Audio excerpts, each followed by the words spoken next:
नागपुर के Lakadganj police थाना हद के लकड़ा पुल इलाके से एक सनसनीखेज मामला सामने आया है, जहां महज गाड़ी खड़ी करने जैसे मामूली विवाद ने खूनी संघर्ष का रूप ले लिया।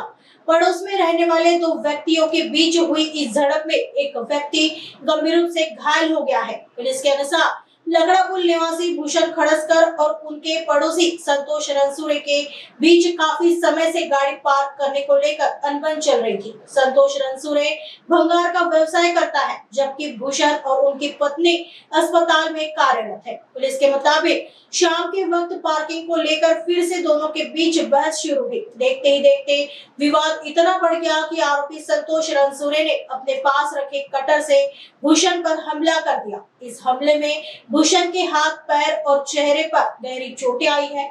घटना की गंभीरता को देखते हुए पुलिस ने त्वरित कार्रवाई की है। आरोपी संतोष के खिलाफ विभिन्न धाराओं के तहत मामला दर्ज कर लिया है और भूषण का उपचार निजी अस्पताल में जारी है। फिलहाल लकड़गंज पुलिस मामले की आगे की जांच कर रही है।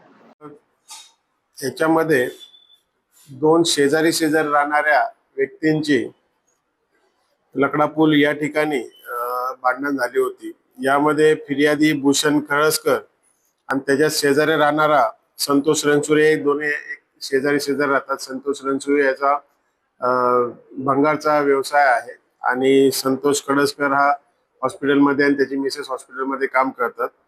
तर ते दोघांमध्ये शेजारी असताना त्यांच्या गाडी लावण्यावर पूर्वीपासूनचे जुने वाद आहेत।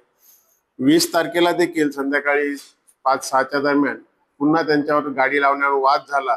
त्या वादामध्ये संतोषने रणसुरेने भूषण खडसकर यांच्यावर त्याच्याकडे असलेला कटरने मारहाण केली। त्याच्यामध्ये त्यांच्या हाताला आणि पायाला आणि चेहऱ्याला थोडीशी दुखापत झाली। त्याप्रमाणे तत्काळ आपण 324 पूर्वीचा भादवी 324 प्रमाणे गुन्हा दाखल करून आरोपीला ताब्यात घेऊन त्याच्यावरती कारवाई करण्यात आलेली आहे।